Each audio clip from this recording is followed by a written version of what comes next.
नमस्कार बच्चों, कक्षा में आपका स्वागत है।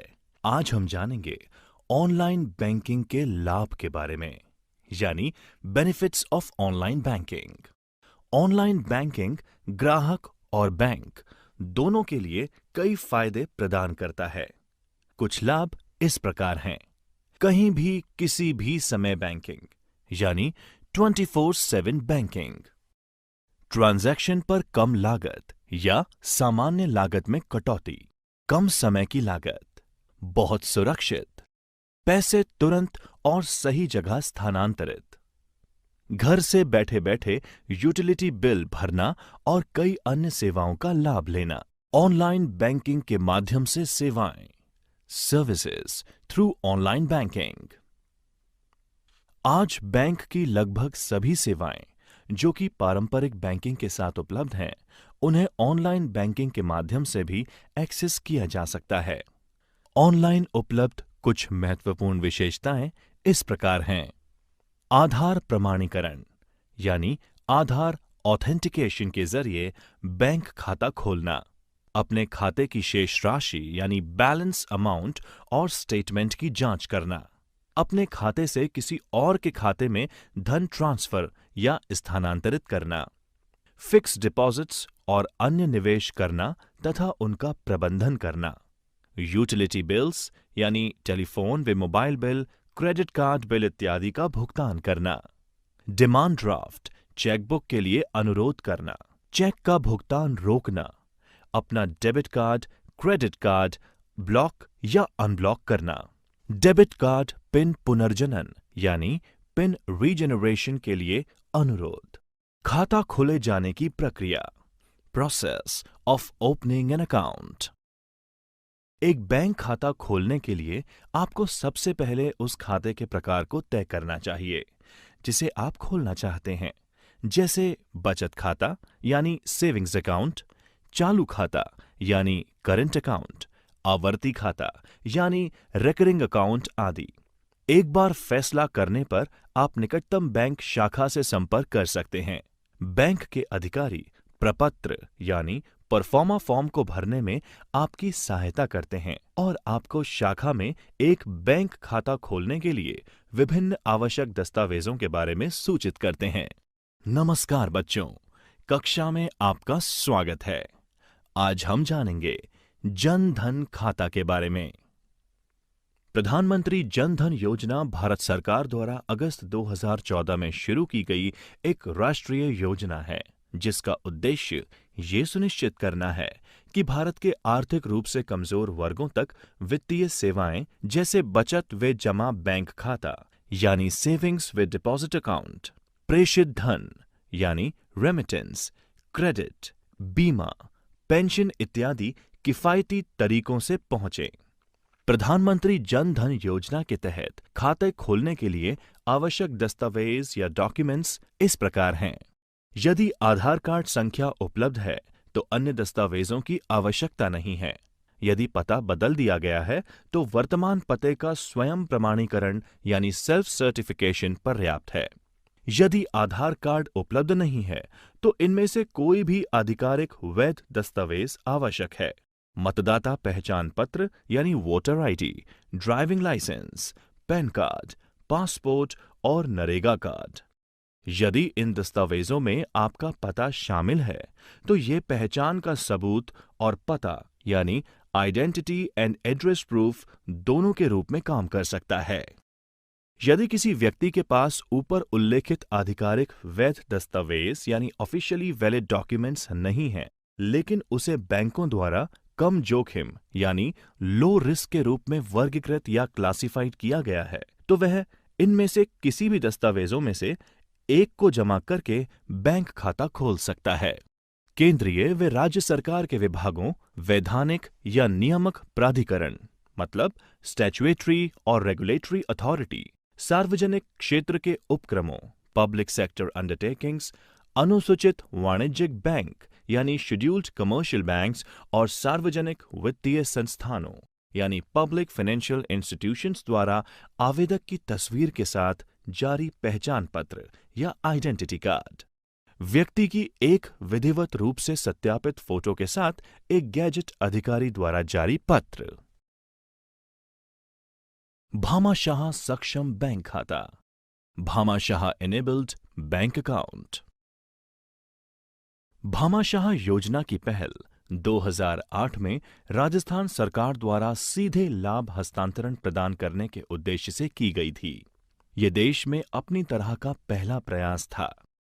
इस योजना का उद्देश्य वित्तीय समावेशन यानी फाइनेंशियल इंक्लूजन, महिला सशक्तिकरण यानी विमेन एम्पावरमेंट और प्रभावी सेवा वितरण यानी एफिशिएंट सर्विस डिलीवरी है।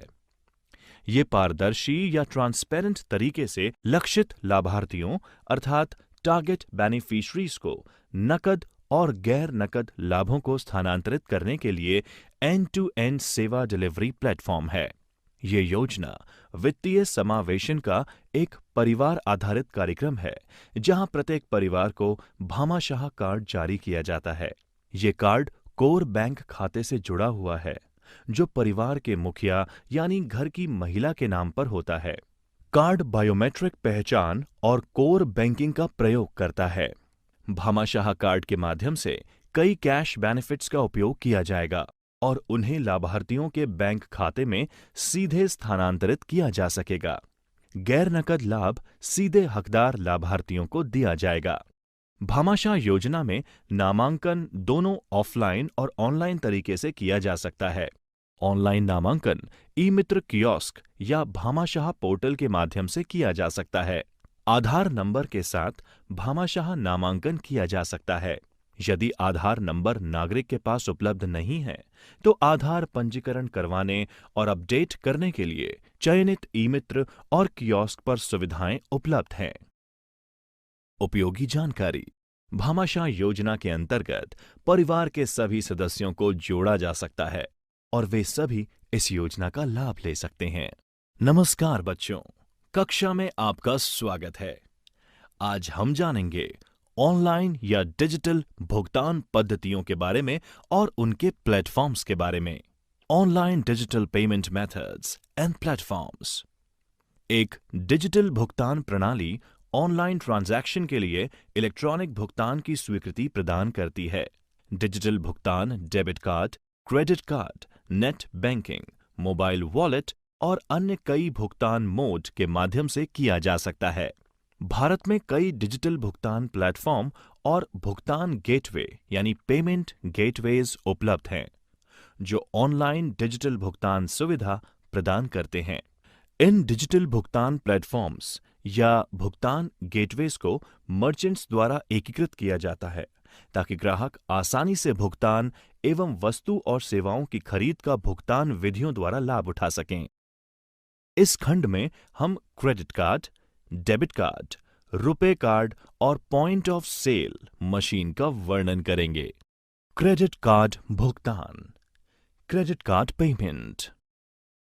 क्रेडिट कार्ड एक छोटा सा प्लास्टिक कार्ड है, जो किसी बैंक या किसी वित्तीय संस्था द्वारा जारी किया जाता है, जिससे धारक सामानों या सेवाओं को क्रेडिट पर खरीद सकते हैं। ये इलेक्ट्रॉनिक पैसे का सबसे आसान रूप है जो उपलब्ध है और आज अंतर्राष्ट्रीय स्तर पर इसका व्यापक रूप से उपयोग किया जाता है। एक क्रेडिट कार्ड से ऑनलाइन भुगतान करने के स्टेप्स टू पे online with a credit card.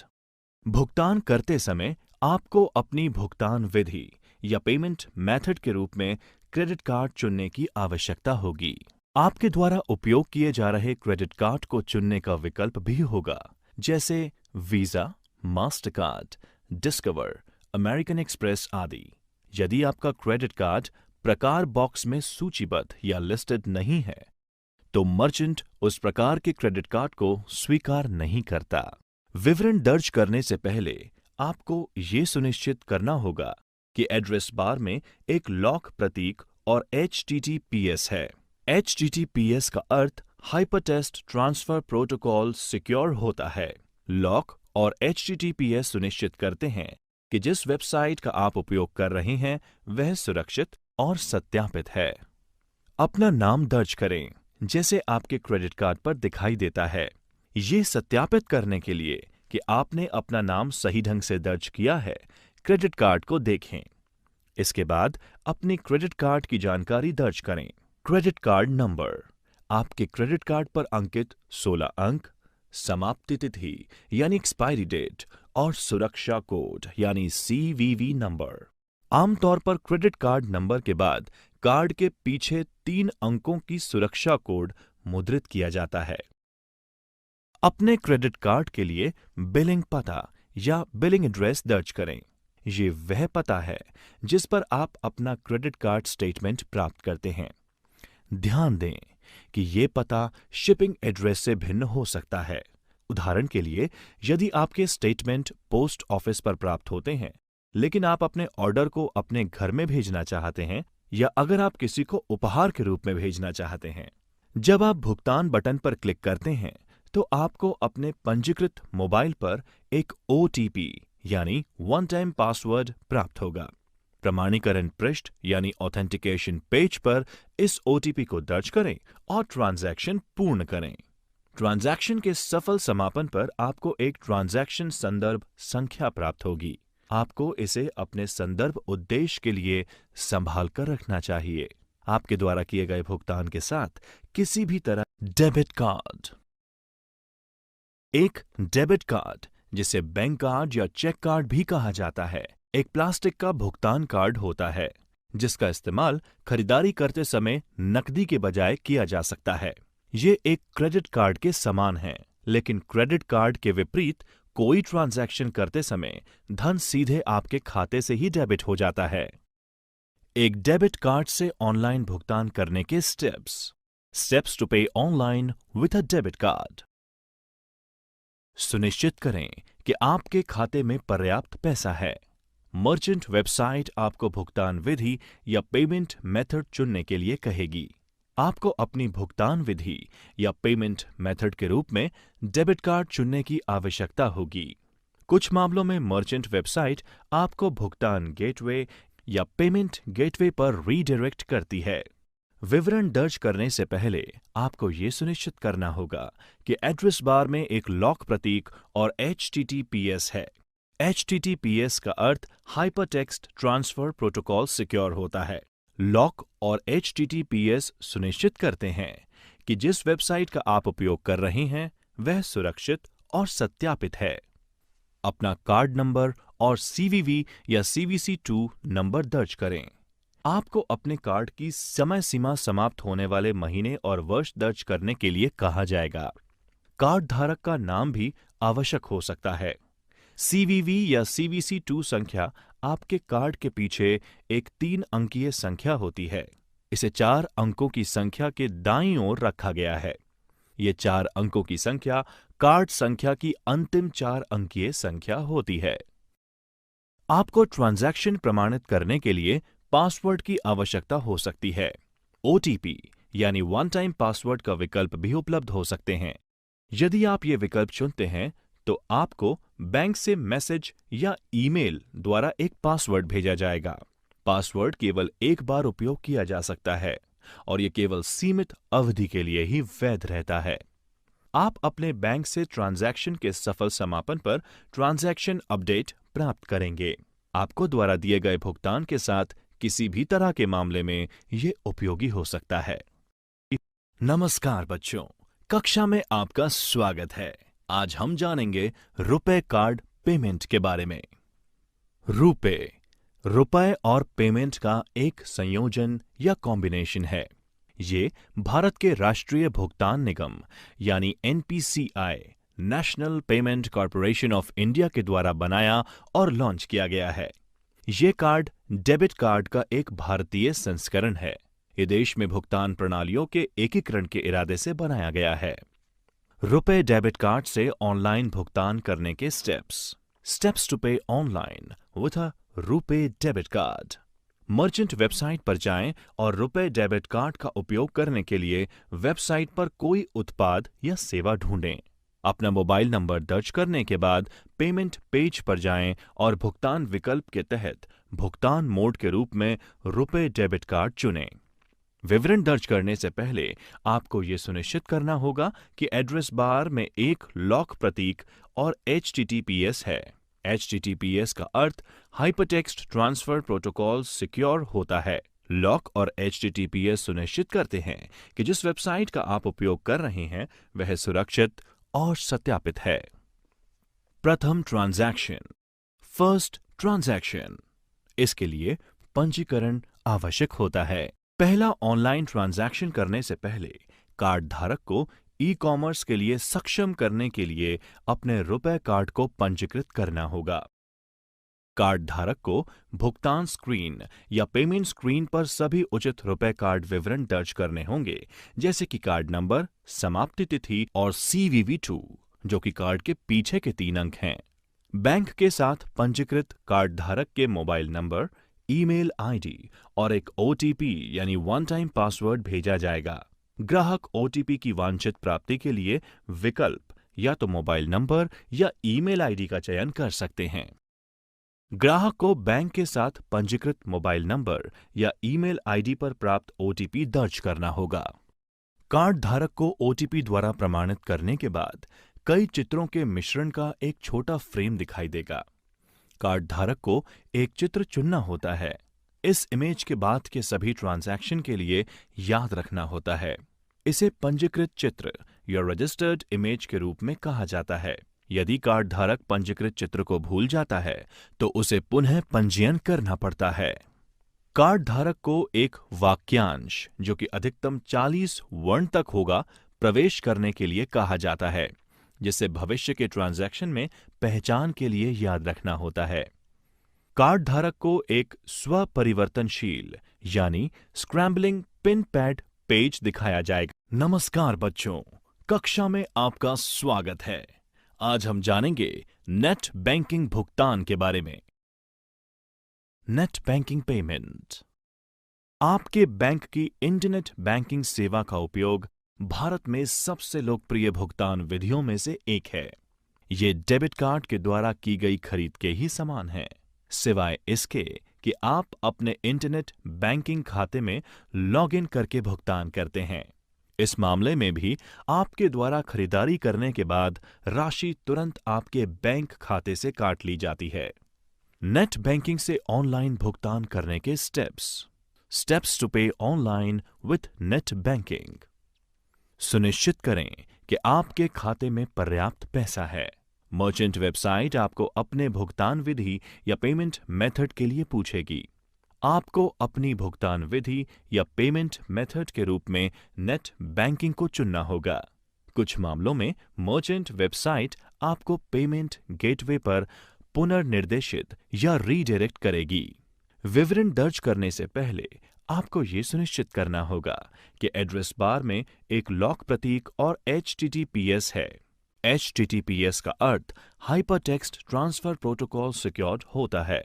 Lock और HTTPS सुनिश्चित करते हैं कि जिस वेबसाइट का आप उपयोग कर रहे हैं वह सुरक्षित और सत्यापित है। भुगतान पद्धति या पेमेंट मेथड के रूप में नेट बैंकिंग का चयन करते समय आपको अपने बैंक का चयन करने के लिए कहा जाएगा। ये आपका इंटरनेट बैंकिंग खाता है। फिर आपको भुगतान करने के लिए अपने बैंक की वेबसाइट पर पुनः निर्देशित किया जाएगा। अपने खाते में लॉगिन करने के लिए आपको क्रेडेंशियल्स यानी यूजर आईडी व पासवर्ड्स का उपयोग करना होगा। एक बार लॉगिन सफलतापूर्वक करने के उपरांत आपको अपनी राशि की पुष्टि करने की आवश्यकता होगी। अधिकांश वेबसाइट आपके भुगतान प्रक्रिया की सुरक्षा बढ़ाने के लिए अतिरिक्त प्रमाणीकरण के रूप में OTP यानी वन टाइम पासवर्ड का उपयोग करते हैं। OTP आपके बैंक खाते से पंजीकृत मोबाइल नंबर पर भेजा जाएगा। कुछ बैंक अतिरिक्त सुरक्षा और सुरक्षा सुविधाओं जैसे डेबिट कार्ड, पिन ग्रिड विवरण आदि भी पूछ सकते हैं।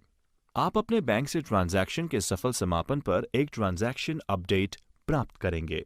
आपके द्वारा किए गए भुगतान के साथ किसी भी मुद्दे के मामले में ये उपयोगी हो सकता है। POS point of sale. Point of sale terminal यानी POS टर्मिनल एक इलेक्ट्रॉनिक उपकरण है जिसका इस्तेमाल खुदरा या रिटेल स्थानों पर कार्ड भुगतान प्रक्रिया में किया जाता है। एक पीओएस टर्मिनल आमतौर पर सभी तरह के क्रेडिट और डेबिट कार्ड भुगतान की सुविधा देता है और ये इस प्रकार काम करता है। किसी ग्राहक के क्रेडिट या डेबिट कार्ड की जानकारी पढ़ता है। ये जांचता है कि ग्राहक के बैंक खाते में धन पर्याप्त है भी या नहीं।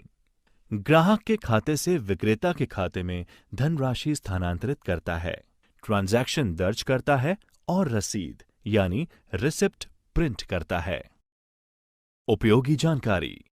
मेक पेमेंट पर क्लिक करने के बाद रिफ्रेश कभी भी ना करें, क्योंकि पेमेंट गेटवे की साइट पर सफलतापूर्वक भुगतान होने के बाद पेमेंट मर्चेंट की साइट को स्थानांतरित हो रहा होता है। त्वरित समीक्षा। रुपे कार्ड के संदर्भ में एनपीसीआई का पूर्ण रूप क्या है? एक क्रेडिट कार्ड क्या होता है? मोबाइल भुगतान, मोबाइल पेमेंट्स। मोबाइल भुगतान या मोबाइल पेमेंट आमतौर पर मोबाइल डिवाइस से या उसके द्वारा की जाने वाली भुगतान सेवाओं से संबंधित है। इन्हें mobile money, mobile wallet, digital wallet भी कहा जाता है और ये सेवाएं फाइनेंशियल रूल्स के तहत संचालित की जाती हैं। ऐसी कई मोबाइल भुगतान सेवाएं हैं जिनका इस्तेमाल भारत में किया जा रहा है, जैसे डिजिटल या मोबाइल वॉलेट, यूपीआई यानी यूनिफाइड पेमेंट इंटरफेस, भीम BHIM यानी Bharat interface for money, USSD यानी unstructured supplementary service data, AEPS यानी Aadhaar enabled payment system, micro ATM इत्यादि। मोबाइल वॉलेट भौतिक वॉलेट यानी फिजिकल वॉलेट का डिजिटल समतुल्य यानी इक्विवेलेंट है, जिसमें हम पैसे रखते हैं। ये एक ऑनलाइन प्लेटफॉर्म है जो उपयोगकर्ता को एक बैंक अकाउंट की तरह पैसे रखने की सुविधा देता है। किसी उपयोगकर्ता या यूजर को मोबाइल वॉलेट प्रदाता यानी प्रोवाइडर के साथ एक खाता बनाने की आवश्यकता होती है। इस मोबाइल वॉलेट खाते में डेबिट, क्रेडिट, ऑनलाइन ट्रांजैक्शन या नकदी के माध्यम से पैसे जमा किया जाता है, जिसे उपयोगकर्ता बाद में खर्च कर सकता है। बैंक खाते के माध्यम से ऑनलाइन ट्रांजैक्शन और मोबाइल वॉलेट के बीच मुख्य अंतर ये है कि बैंकों के विपरीत मोबाइल वॉलेट में प्रत्येक ट्रांजैक्शन पर कितनी भी राशि हो, कोई शुल्क नहीं देना पड़ता। इसके अलावा ग्राहक को हर ट्रांजैक्शन पर अनावश्यक कार्ड विवरण और पिन नंबर दर्ज करने की जरूरत नहीं होती। ये आसान और सुविधाजनक है, क्योंकि उपयोगकर्ता को सिर्फ खाते में साइन इन कर भुगतान करना होता है। भारत में कई मोबाइल वॉलेट उपलब्ध हैं, कुछ बैंकों द्वारा और कुछ निजी कंपनियों द्वारा चलाए जा रहे हैं। ये ज्यादातर समान सेवाएं और एक ही प्रकार की ऑपरेटिंग प्रक्रिया प्रदान करते हैं। मोबाइल वॉलेट के कुछ उदाहरण हैं Paytm, SBI buddy, Freecharge, MobiKwik, PhonePe, Oxygen, M-Rupee, PayU money, Airtel money, Jio money, Vodafone M-Pesa, Axis bank Lime, ICICI pockets, Speed Pay इत्यादि। हम इस अध्याय में इनमें से कुछ पर चर्चा करेंगे। पेटीएम। पेटीएम को आप इसकी वेबसाइट www.paytm.com से या गूगल प्ले स्टोर से अपने स्मार्टफोन या मोबाइल पर डाउनलोड कर सकते हैं। अपने मोबाइल पर एक बार डाउनलोड और इंस्टॉल किए जाने के बाद आपको मोबाइल नंबर के साथ खुद को पंजीकृत करने के लिए पेटीएम ऐप खोलने की आवश्यकता होगी। आप पंजीकरण के बिना पेटीएम ऐप में लॉगिन भी कर सकते हैं, लेकिन फिर आप कोई ट्रांजैक्शन नहीं कर पाएंगे। एक बार लॉगिन करने के बाद पेटीएम पर उपलब्ध किसी भी सेवा जैसे ट्रांजैक्शन करने, वॉलेट में पैसे जोड़ने, अपने वॉलेट बैलेंस और लेन देन की जांच, किसी अन्य पेटीएम खाता धारक को पैसा देना, अपने यूटिलिटी बिलों का भुगतान करना और अपने मोबाइल नंबर पर रिचार्ज आप कर सकते हैं। आप फिल्म, ट्रेन, बस, हवाई जहाज, इवेंट टिकट आदि भी बुक कर सकते हैं। आप अपने पेटीएम वॉलेट में रिचार्ज या पैसा जोड़ने के लिए credit card, debit card, net banking जैसे किसी भी तरीके का उपयोग कर सकते हैं। आप ऐड मनी फीचर का उपयोग कर सकते हैं और अपने वॉलेट में पैसे जोड़ने के लिए इसका चरणबद्ध तरीके से अनुसरण कर सकते हैं। भारत में कई व्यापारी हैं जो पेटीएम के माध्यम से स्वीकार करते हैं।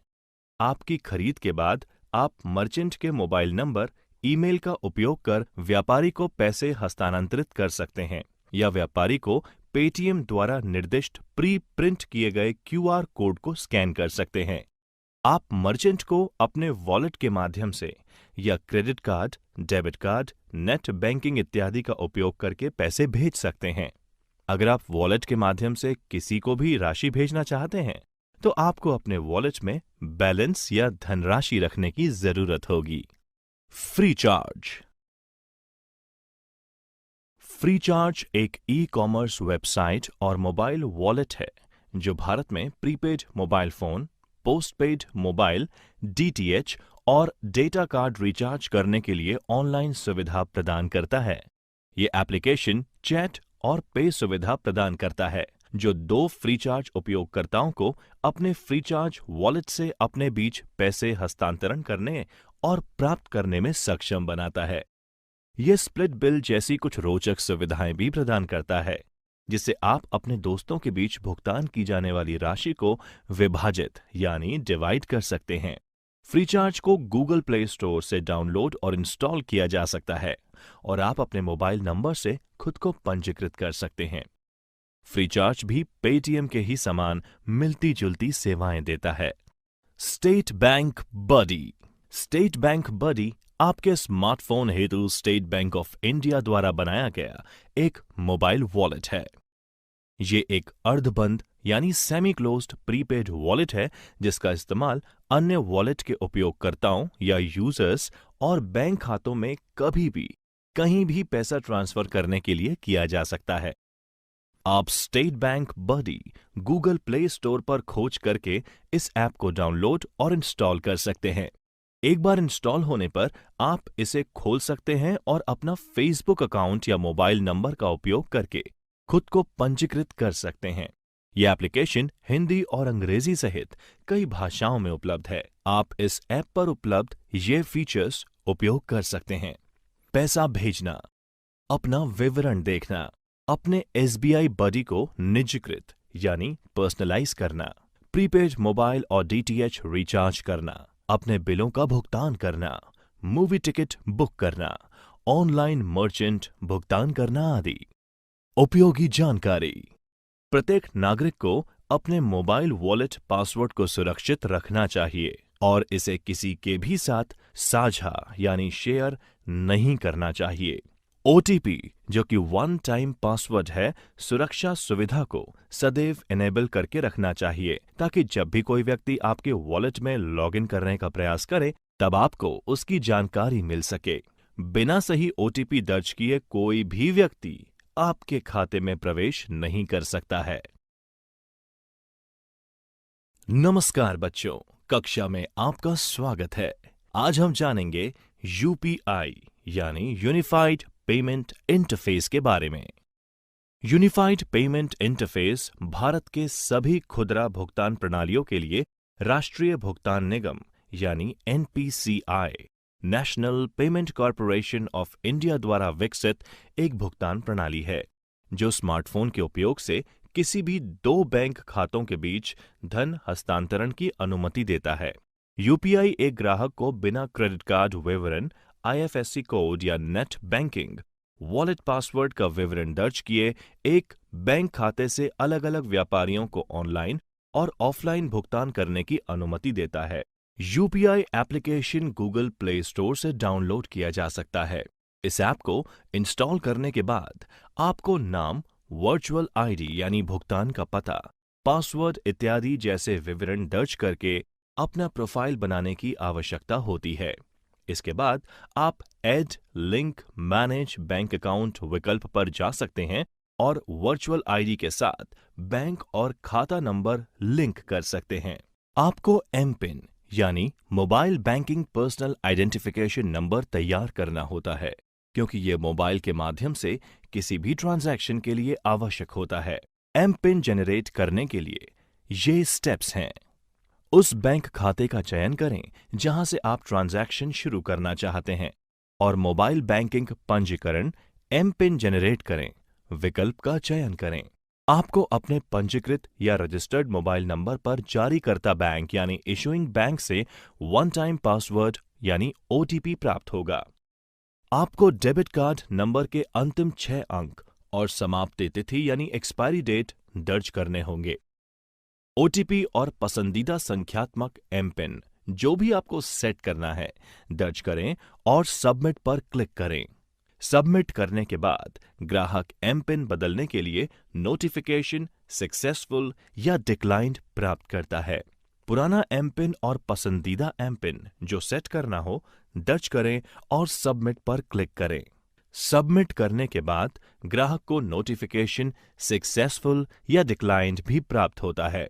आप आत्मव्याख्यात्मक यानी सेल्फ एक्सप्लेनेटरी चरणों का पालन करके पुश यानी वर्चुअल पते का उपयोग कर धन भेजना और पुल यानी वर्चुअल पते का उपयोग करके पैसे मंगवाने का अनुरोध कर सकते हैं। प्राप्तकर्ता या अनुरोधकर्ता जो कि रिसीवर है को अपने बैंक खाते के क्रेडिट के लिए बैंक से नोटिफिकेशन और मैसेज यानी एसएमएस प्राप्त होता है।